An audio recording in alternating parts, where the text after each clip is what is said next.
हरिओम नमः शिवाय। ही कथा पाण गुरु कृपा सां हासिल करे रहिया आहियूं। महिरबानी करे गौर ॾेई ॿुधिजो। परमात्मा जे भॼन में जेके विघन हुजनि उन्हनि खां परे थी भक्ति करणु फर्ज़ु आहे।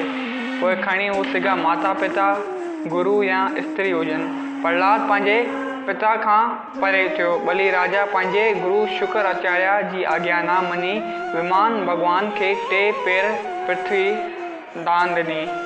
सो ईअं हिकिड़ो ब्राह्मण हो जाजली, जंहिं पंहिंजी पत्नी जी रज़ामंदी सां आजो थी वञी हिकु वण हेठां आसन लॻाए तपस्या करणु लॻो ऐं अहिड़ी तपस्या कयाईं जो सिंध जे वारनि में पखियुनि अखेरा ठाहियां, घोंसला ठाहियां, पर हिन खे पतो बि कोन पियो।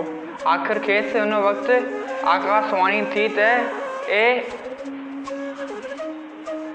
जाजली,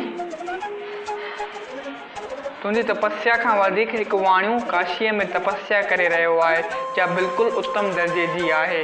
जाजलीअ खे वीचार आयो त मां घर ॿार छॾे थधि गर्मीअ में हिते वेठो तपस्या करियां ऐं होॾां हिकु वाणियूं कीअं मूं खां वधीक तपस्या कंदो हूंदो। सो मूंखे ॾिसणु खपे।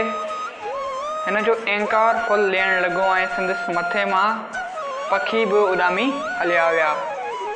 मन जी वृत्ति बि ना पई लॻेसि। मन हिकिड़ी जॻह ते टिके ई कोतो। आख़िर अची उन वाणी खे ॻोल्हे लधाईं ऐं संदसि दुकान अॻियां वेही रहियो। ॾिठईं त सुबुह खां राति ताईं त हिन पे सौदो ॾिनो ऐं वरितो। राति थी त दुकान बंदि करे घर लाइ हलणु लॻो। जाजली सोचियो त ही सारो ॾींहुं वठ में लॻो पियो हुओ, न का माला फेराई ऐं न की ॿी का भक्ति कई हिन। सो वॾो तपस्वी कीअं थियो? हिन खां पुछाईं त हीअं आकाशवाणी थी हुई, सो तूं पाण ॿुधा त तूं कहिड़ो तपस्या कंदो आहीं, कहिड़े प्रकार जी तपस्या कंदो आहीं? हिन चयो त प्यारा, मूं में त का बि तपस्या कान आहे। मां त बचन लाइ वापार करे 4 पैसा पियो कमायां।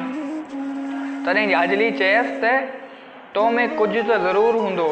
सो ॿुधा हू वाणियूं धर्मात्मा हुओ ऐं हिन खे ॿुधायईं त भाई,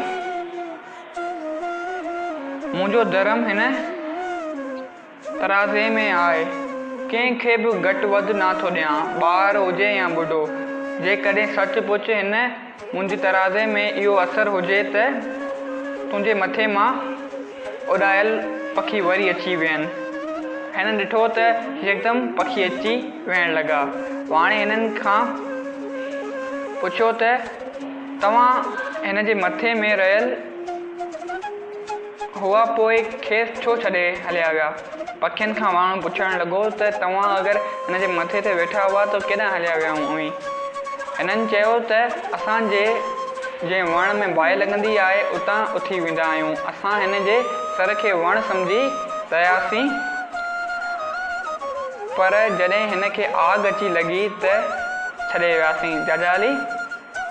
जाजली अजब में पइजी पुछियो त मूंखे कहिड़ी आग लॻी हुई? चयाऊं त अहंकार रूपी आग तोखे लॻी हुई। मतिलब त हिकु रवाजी वैश पंहिंजो वण धर्म रखी अहंकार रित सच जो वापार कयो त इहो परमात्मा जो वॾो भगत लिखियो वियो ऐं अंत में परम पद खे प्राप्त थियो। रावण केॾो न शक्तिशाली हुओ, पर अहंकार किराए नाश करे विधुसि।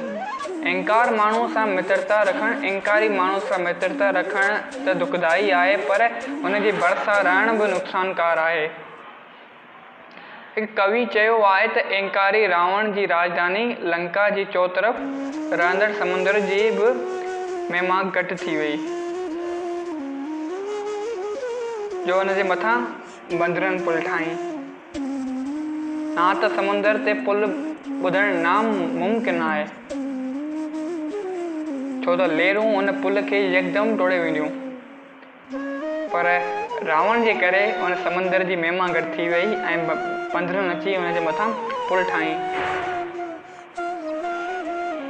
खोट कंदड़ वापारी खणी लखपति बि थी पवनि, पर आख़िर दुख भोगीनि था ऐं पंहिंजो परलोक बि बिगाड़ीनि था।